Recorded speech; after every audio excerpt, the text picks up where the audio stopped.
भगवान का अवतार हो गया। तो अब इन्होंने कहा है, करदम जी ने भगवान के पास जाकर के, यानी अपने पुत्र कपिल जी के पास जाकर के, भगवान आपके आदेशानुसार मैंने सब कुछ वैसे ही वैसे किया। कन्याओं के जन्म के बाद में मैं नहीं गया। अब पुत्र रूप में आपकी प्राप्ति हो गई है। अब मैं अपने वचन के हिसाब से अनुसार और अपना कल्याण कर लेने के लिए और वन में जाना चाहता हूं। वन में जाकर के आपकी ही तपस्या करनी है। पत्नी ऐसा भी तो कह सकती थी कि जब तुम्हें तपस्या ही करनी है तो यही कर लो। जवाब दो, क्यों नहीं कहा? तपस्या हो सकती है घर में रह करके, वैसी करनी हो, केवल हाथ में माला और एक हाथ में रोटी और एक हाथ में माला, तब तो बात अलग है। वरना जो तपस्या वो करना चाहते हैं वो ऐसे नहीं हो सकती। भगवान से कहा, भगवान ने कहा कि मैं तुम्हें आज्ञा देता हूं। गच्छ कामम मया पुष्टो मयि संन्यस्त कर्मणा। जो भी कर्म करते जाना, यानी जो भी तपस्या करना, पूजा करना, आराधना करना, वो सब के सब मुझे अर्पण करते जाना। फिर सुन लो इस श्लोक को, गच्छ कामम मया पृष्टो मयि संन्यस्त कर्मणा। जो भी कर्म करो मुझे अर्पण करते जाना। क्यों? कि ये कर्म फिर निष्काम होंगे। हम सकाम कर्म करते हैं तो उससे हम लाभ मिल गया, हमें हमारी मजदूरी मिल गई, दैट्स ऑल। लेकिन निष्काम जो कर्म किए जाते हैं वो भगवान की प्रीत्यार्थ किए जाते हैं, भगवान की प्रियता के लिए किए जाते हैं। तो भगवान ने ये कह दिया तुम्हारा उसमें कोई हेतु नहीं होना चाहिए, और उनका हेतु था ही नहीं। उनका तो हेतु कोई था भी नहीं।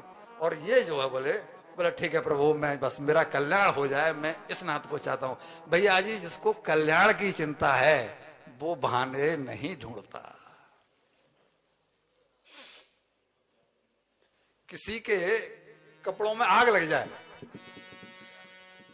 कपड़ों में आग लग जाए और आग बढ़ती चली जा रही है और उससे सामने तालाब दिखाई पड़ रहा है, थोड़ी दूर पर तालाब है, उसको सामने तालाब दिखाई पड़ रहा है, और वो जब दौड़ के तालाब की तरफ चला तो बीच में मालूम पड़ा कि वहां तो पार्टी चल रही है, वहां तो मोहरें लुटाई जा रही हैं, वहां तो संगीत चल रहा है। और वो कह रहा है, अरे भाई एक बैग, अरे बात तो सुनो, रुकना जरा, रुकना, अरे एक ये मोहरें तो ले जा, जरा रुकना, ये सुनना से भाग जरा। तो वो रुकेगा? वो कहेगा कि सामने तालाब है, मुझे वहां पे जाने दे भाई, मुझे उसमें कूदने दे जिससे कि ये आग बुझे। जब मैं नहीं रहूंगा तो तेरी इसका क्या करूंगा? अरे मोहरों का, तेरे इसका पार्टीबाजी से मुझे क्या लेना देना? अपने शरीर को बचाने की पड़ेगी साहब। मेरे कपड़ों में आग लगी है, तेरे में थोड़ी लगी है। वो स्थिति है ये। आदमी को पहले ये तो मालूम पड़ना चाहिए कि मैं बीमार हूं या मुझे आग लगी है मेरे कपड़ों में। हम तो अपने फूले कुप्पा हो रहे हैं, फूल के कुप्पा, हमारे पास इतना है, हमारे पास इतना है, लेकिन वो अपने किस काम का?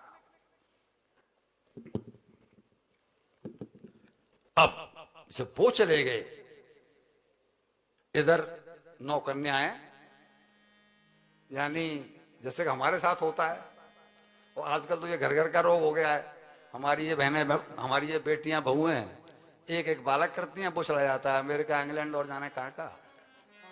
बेटियां अपने घर चली जाती हैं, कोई हैदराबाद चली गई, कोई पूना चली गई। बेटा को बोले गया, अब दोनों बड़े मियाँ और भाई ये सब काहे के लिए किया, ये सब क्यों किया क्यों? बोला जी हम भले ही चाहे सूखी रोटी खा लेंगे, भले ही हम तो हवा में जी लेंगे, लेकिन बेटा पढ़ के अमेरिका चला जाए, उसे अमेरिका हम जानबूझ के भेज देते हैं। और पीछे मालूम पड़ता है कि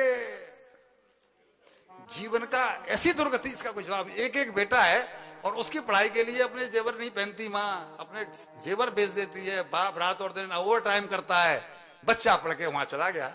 और पीछे सारा जीवन तो जानबूझ के खरीदा है, सब जानबूझ के वो तैयारी की है, तो उसमें कोई क्या करे? इनके साथ ही वही हुआ। दामाद ले गए बेटियों को, बेटा तो पहले से ही भगवान है, संत है, वो उनको तो कोई मतलब था नहीं, उनका तो कोई गृहस्थी पसनी नहीं थी, पति और चला गया। अब क्या करें? तब ये पछताते हुए, रोते हुए कपिल जी के पास पहुंचे। जानती हैं, बता दिया है उन्होंने कि ये भगवान है, मेरा बेटा भगवान है। तो जाके पहुंची और प्रार्थना की, भगवान आपके पिताजी तो अपना कल्याण करने के लिए चले गए, लेकिन मेरा कल्याण कैसे होगा? मैं तो भोगों में ही फंसी रह गई। मैंने तो उन जैसा पति पाकर भी कभी ये जिज्ञासा ही नहीं की